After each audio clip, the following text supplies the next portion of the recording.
And ano yung mga nilook forward mo? Nung first time ko po marinig na in-offer po sa akin yung pagiging coach sa The Voice Kids, nagulat po talaga ako kasi hindi ko siya na-expect kasi nandito na si Stel.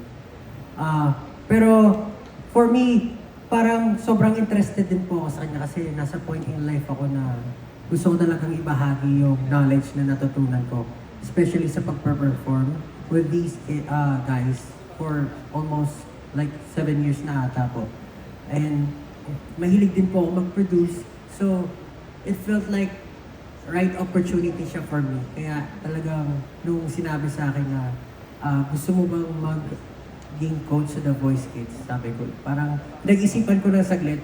Pero sabi ko, grab ko na to kasi ito na yung opportunity para maipakita ko kung ano yung, maibahagi ko kung ano yung natutunan ko for the past years po. Since ikaw yung bagong pasok sa grupo, kumusta yung adjustment? Parang hindi ka ba nahirapan? And curious lang din ako in particular sa inyong style, parang dito ba wala mo na yung fact na grupo kayo na Hindi po. Unang pasok ko pa lang parang matagal na kayong magkakakilala. Kasi dito po talaga sa team ng coaches, parang, ewan ko, asaran agad, alam niyo po yun. Parang hindi kami nagtatrabaho, parang magkakaibigan lang kami matagal na.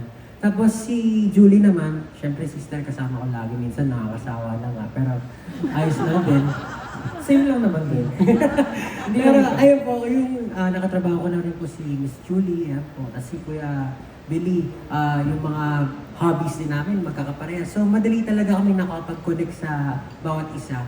And nung nag-start na yung promotional activities ng The Voice Kids, doon ko naramdaman na parang parte talaga ako ng family ng coaches ng The Voice Kids.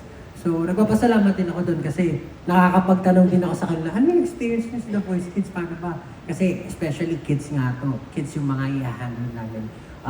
Personally, meron akong parang reputation sa mga supporters ko na masungit ako. So, I don't know how I will handle these kids, pero I'm just really excited na ma-meet sila. And syempre, alam mo naman, syempre mag-a-adjust ako kung paano ko maibabahagi sa kanila yung knowledge ko. And syempre with the help of the coaches, talagang tatanong ako, ano ba pwedeng gawin? Paano ba? Or kung may matatanggap or kung yung bagay, mga ganong bagay. And they're very helpful naman sa akin.